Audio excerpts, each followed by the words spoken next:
하나님이 주시는 은혜와 평화가 우리 모두에게 임하기를 축원합니다. 오늘은 11월 첫 주일입니다.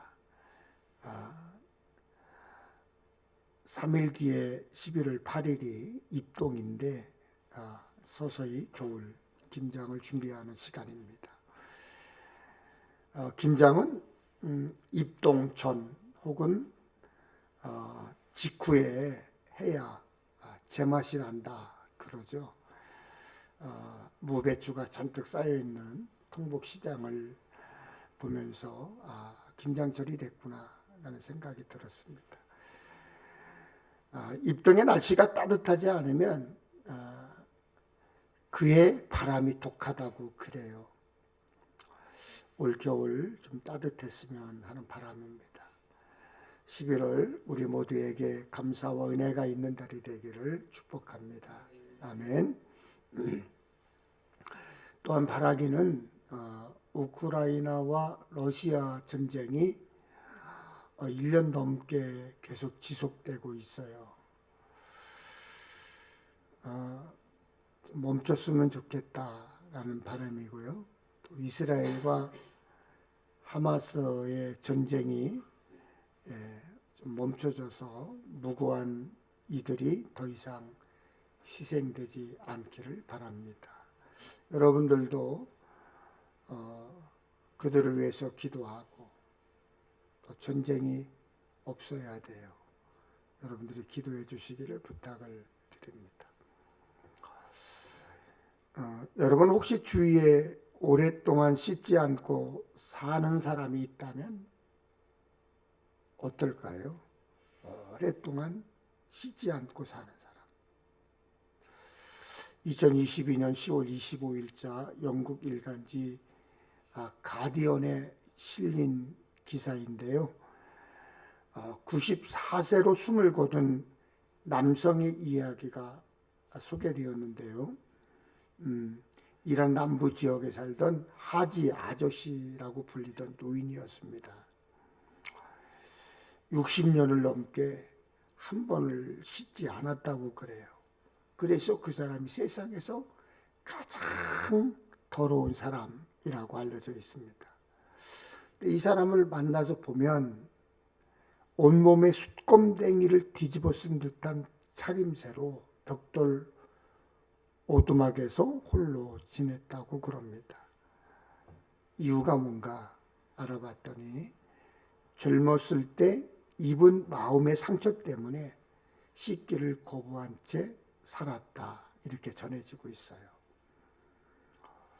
여러분, 오래전 입은 마음의 상처가 60년이 넘도록 몸에 물을 대지 않게 할 만큼 사람의 마음은 연약하죠. 나약하죠. 찬양에 있는 것처럼 날마다 실수하며 살죠.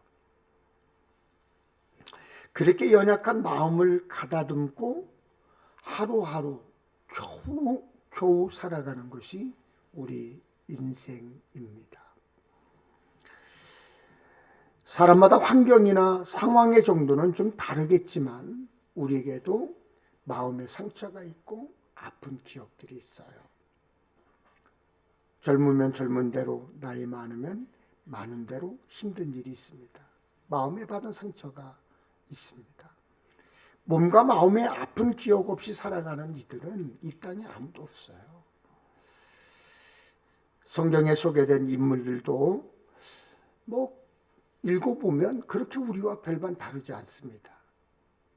인간의 말로, 언어로 설명하기 어려운 상황에서 고통을 당하기도 했습니다. 아브라함은 100세의 아들을 얻었죠. 얼마나 좋았겠어요. 그런데 그 아들을 하나님이 죽여 제물로 바치라고 말씀합니다.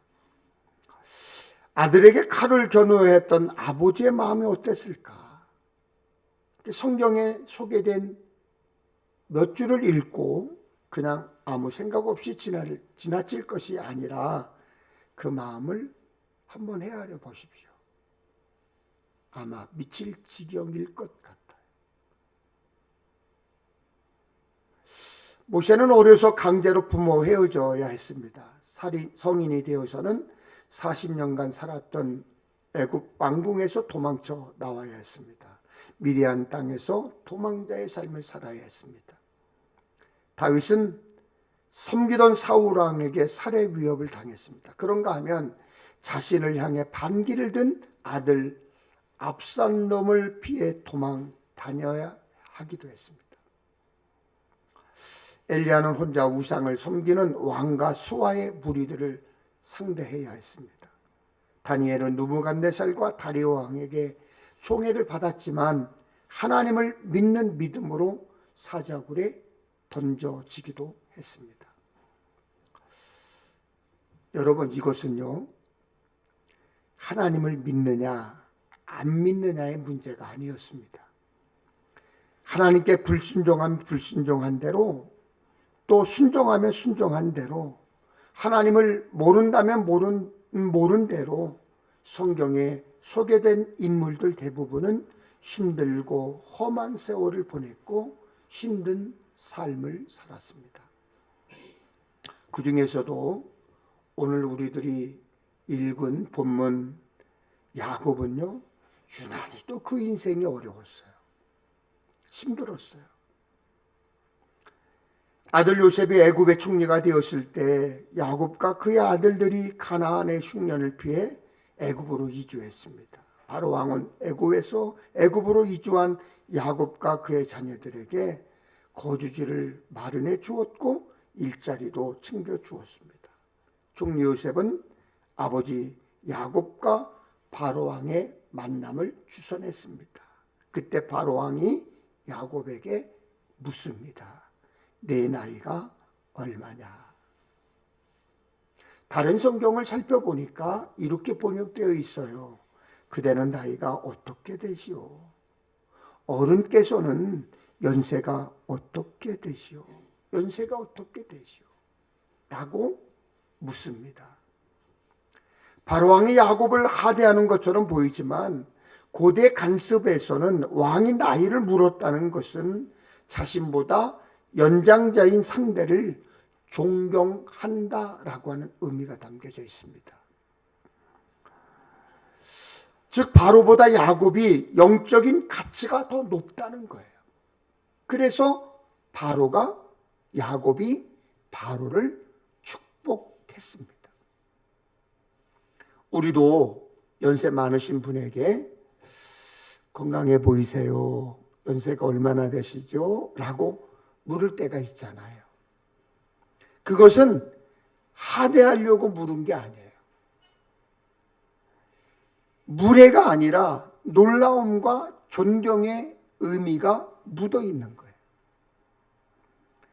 나이를 묻는 바로 왕에게 야곱이 이렇게 답하지요. 야곱이 바로에게 아뢰되 내 나그네 길이 세월이 130년이니이다. 내 나이가 얼마 못 되니 우리 조상의 나그네 길의 연조에 미치지 못하나 험악한 세월을 보내었나이다. 야곱은 130세를 살았다. 이렇게 소개를 하면서 자신의 인생을 험악한 세월이었다라고 고백을 합니다. 여러분, 그렇습니다. 야곱의 인생을 보면은요, 본인 스스로도 말할 만큼 험악하다 할 만큼 굴곡의 연속이었습니다. 배신, 집념이 어우러진 낭떠러지의 세월이었고 진흙탕 같은 시간들이었습니다. 아마 여러분들도 이렇게 말씀하시는 분 계실지 모르겠어요. 아마 들으셨을 거예요. 아마 내 인생을 소설로 쓰면 노트는 몇 권이 될 거야. 저희 어머니도 살아생전에 살아오신 이야기를 저한테 들려주실 때 어떻게 그렇게 사셨지 제가 의아하기도 했어요. 그렇게 의아할 정도로 힘들게 사셨어요. 울퉁불퉁한 손가락 마디마디가 험악한 삶의 반증이기도 했습니다. 모세의 인생 역시 모진 고통과 어려움이 계속되었습니다. 모세도 태어날 때부터 경쟁이었습니다. 야곱은 쌍둥이형 에서와 태중 에서부터 다퉜어요. 출생 때는 형의 발목을 붙잡고 나왔습니다. 그래서 이름을 발꿈치를 잡았다라는 뜻의 야곱이었습니다. 야곱은 아버지의 편애로 힘들었을 거예요. 아버지 이삭은 야곱의 형 에서를 더 좋아했어요. 물론 어머니 리브가가 야곱을 더 아꼈지만 고대 사회의 문화는 관습은 아버지의 사랑이 더 중요했어요. 그리고 장자 우선이었어요. 야곱은 젊어서 가정을 떠나야 했습니다. 가출한 야곱은 경제적으로 어려웠고 심리적으로 힘든 날을 보내야 했습니다. 야곱은 형과 원수가 되었습니다. 형 에서 대신 아버지의 축복을 받았죠. 형은 야곱을 죽이려고 했습니다. 그런 형이 두려워 25년이 넘도록 고향을 찾지 못했습니다. 야곱은 살아가는 모습이 파렴치했어요. 형에게 장자의 권한을 빼앗을 때 야곱은 형의 배고픔을 이용했습니다. 약점을 파고들어 이득을 누렸습니다.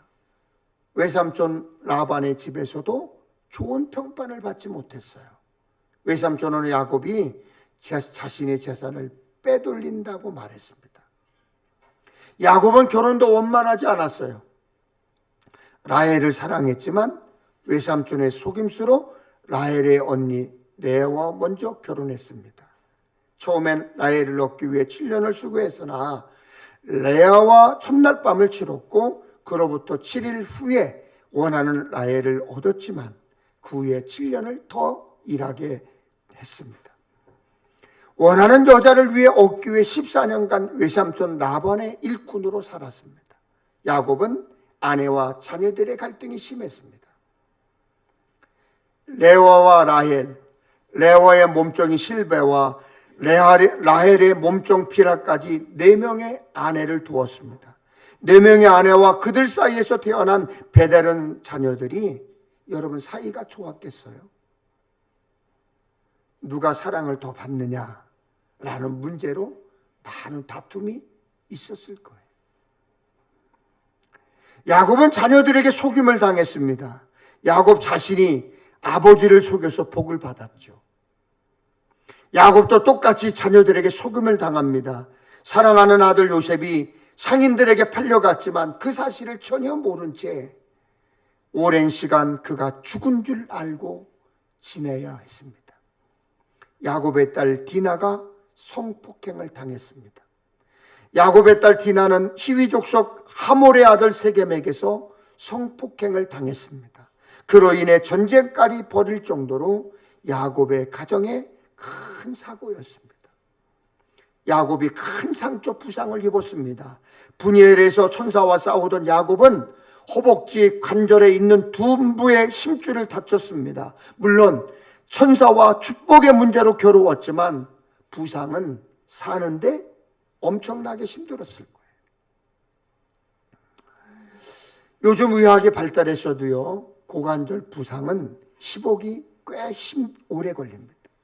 야곱 시대 같은 옛날에는 더했을 거예요. 성경은 야곱이 허벅지 다리로 말미암아 다리를 절었다라고 기록했습니다. 장애를 지닌 채 살았다는 거예요. 야곱은 바로에게 말한 것처럼 그만큼 험악한 인생을 살았어요.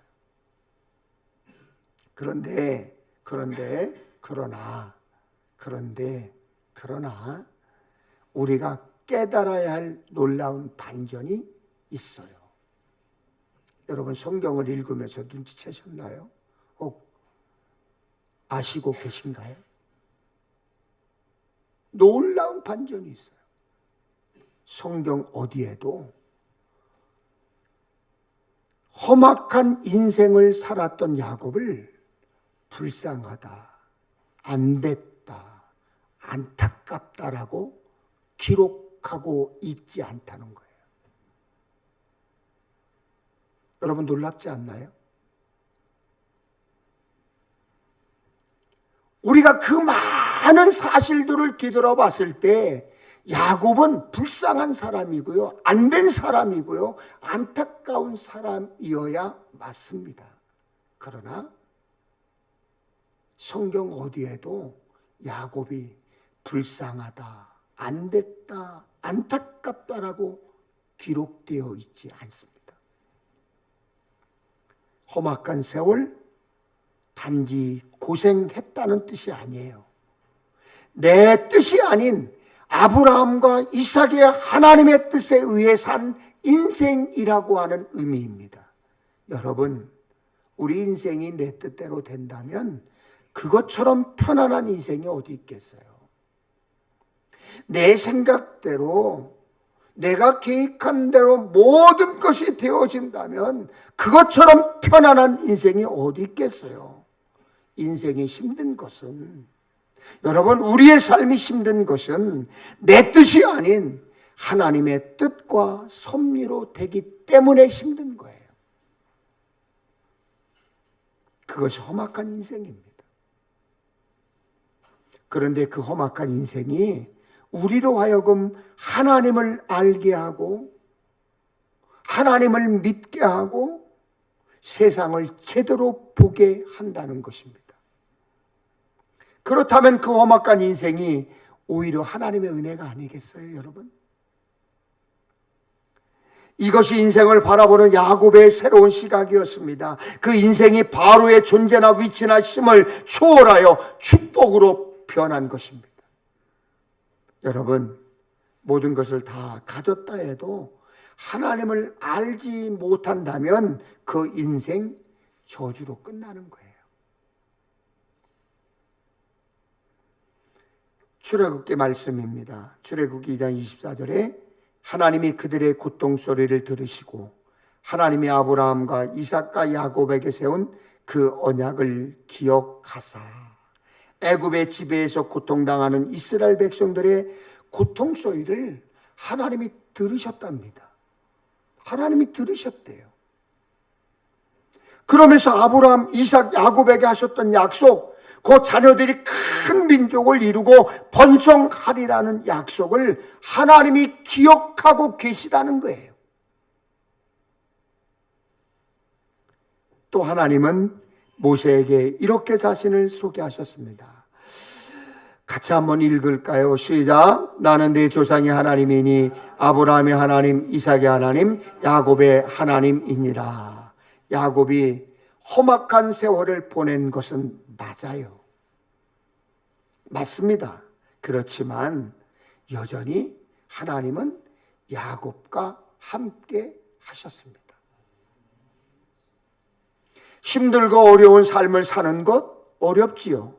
나만 가난한 것 같고, 나만 힘든 것 같고, 나만 아픈 것 같고, 나만 남편이 속썩이는 것 같고, 내 마누라만 부족한 것 같고, 내 자식들만 잘 안 풀리고 속썩이는 것 같고, 내 코가 석자인 거예요. 그러니 감사가 보이지 않아요. 감사 이야기만 하면 콧등쳐요. 뭔 감사? 나에게 감사할 게 있어? 그러나 여러분, 하나님이 나의 하나님이 되어주시면 그 어려움도 이겨낼 수 있어요. 어둠이 물러가는 거예요. 내가 힘들고 어려워도 나의 하나님이 나를 잊지 않으시면 살아갈 수 있어요. 그래서 야곱에게 가장 큰 축복은 그 힘든 세월 속에서도 하나님이 늘 함께 하셨다는 거예요. 그리고 야곱과 그의 자손들의 삶은 험악한 인생을 살았지만 이렇게 정리됩니다. 함께 읽겠습니다. 시작. 이스라엘 족속이 애굽 고센 땅에 거주하며 거기서 생업을 얻어 생육하고 번성하였더라. 생육하고 번성하였더라. 일찌감치 가정을 떠나 살던 야곱이었지만 머물 곳이 있었어요. 형과 아버지로부터 떨어져 홀로 지낸 시절이 길었지만 그의 가문은 생육하고 번성했습니다. 여러분, 올 한 해 2023년 우리가 살아온 날들을 돌아보면 여러분 어떠신가요? 화나십니까? 아니면 실망스러우세요? 불만스럽습니까? 야곱처럼 누군가와 끊임없이 경쟁해야 했습니까? 내가 잘못한 것도 없는데 나를 미워하고 싫어하고 뒷담화하고 그런 사람이 있었습니까? 아끼던 사람, 소중한 사람과 헤어지고 죽음을 보기도 했습니다.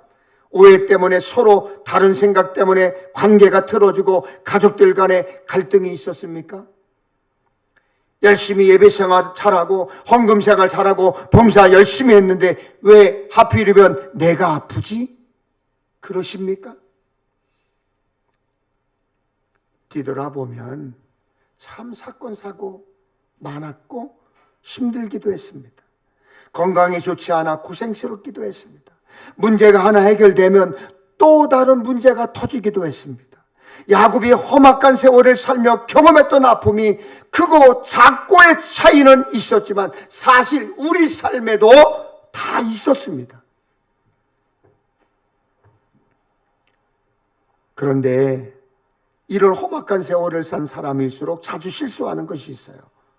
한탄하고 탄식하고 불평합니다. 남 탓하고 포기합니다. 내가 예배에 패배하고 기도 패배하고 봉사 패배하고 헌신 패배한 것이 보이지 않아요. 거기로부터 오는 하나님의 징계를 깨닫지 못해요. 내가 하나님의 교회입니다. 우리 가정이 하나님의 교회입니다. 교회는 누가 항상 자정하고 계십니까? 하나님이세요. 성령님이세요. 하나님은 한탄, 탄식, 불평, 남탓, 후회, 절망, 포기 싫어하신대요.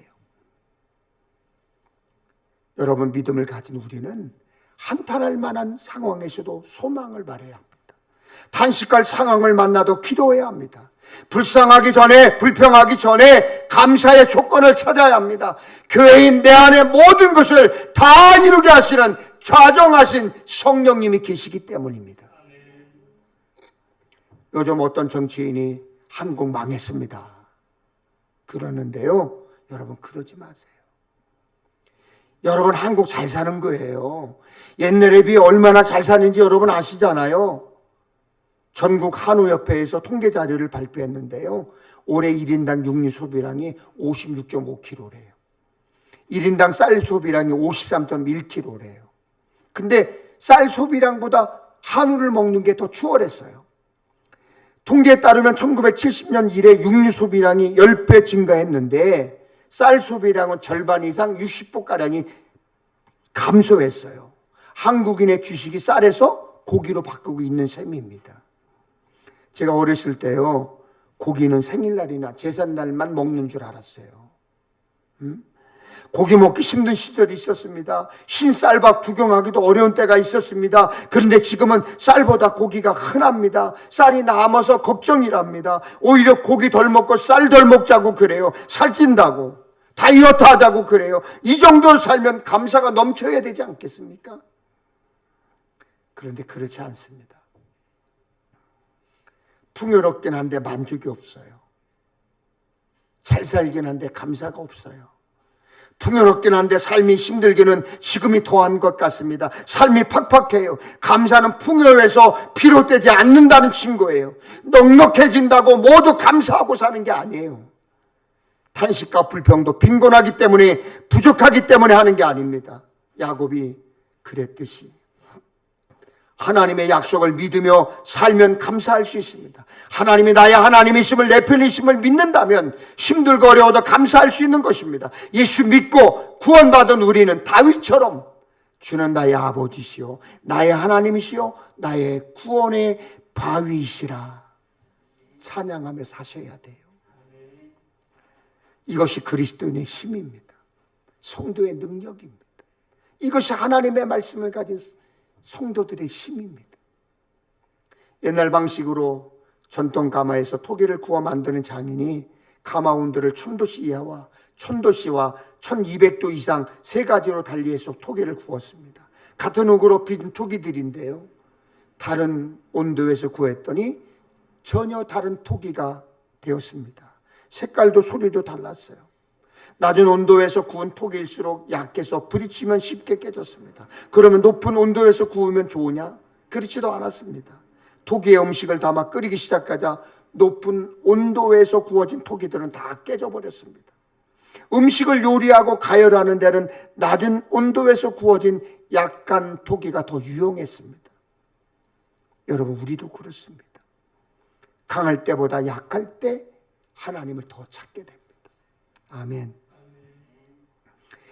약한 사람이 하나님을 더 의지하고 다른 약한 사람을 더 이해하고 품어줄 수 있어요. 그렇다면 약한 것도 부족한 것도 감사할 수 있는 조건이 아닐까요? 연약하고 부족하기 때문에 하나님을 더 의지해야 됩니다. 다시 복음 앞에 서야 힘든 세월이 변하여 복된 인생이 되는 것입니다. 내가 복된 인생이 되려면 나를 인도하시는 주를 신뢰하며 복음 앞에 서야 돼요. 말씀 따라 기도하십시오. 순종할 때 멋지고 아름다운 인생이 되는 것입니다. 여러분, 우리는 예수 믿음으로 구원받았습니다. 그렇죠? 네. 하나님의 자녀되는 은혜를 입었습니다. 맞습니까? 그래요. 천국을 약속받은 하나님 나라의 백성들이에요. 그런데요, 그럼에도 불구하고 하나님께서 베푸신 은혜를 당연하게 여기고 다른 사람과 비교해서 감사하지 못하는 어리석음에 빠지기도 해요. 여러분, 오늘까지 23년을 어떻게 보내셨는지요? 우리는 하나님의 은혜를 입은 천국 백성임을 기억해야 합니다. 천국을 향해 가는 우리에게 하나님이 약속하셨습니다. 우리 함께 읽겠습니다. 시작. 두려워하지 말라. 내가 너와 함께함이라. 놀라지 말라. 나는 네 하나님이 됨이라. 내가 너를 굳세게 하리라. 참으로 너를 도와주리라. 참으로 나의 의로운 오른손으로 너를 붙들리라. 아멘. 할렐루야. 하나님이 함께 하신다고 약속하셨어요. 굳세게 하시고 도와주신다고 약속하셨어요. 어려운 일이 끊이지 않는 세상을 사는 인생이지만 하나님을 의지하고 신뢰하고 흔들리지 말고 굳게 서서 하나님께서 우리를 통해 이루실 일들을 기대하고 기도하는 복된 삶의 주인공 되시기를 주님의 이름으로 축원합니다. 축원합니다. 우리 오늘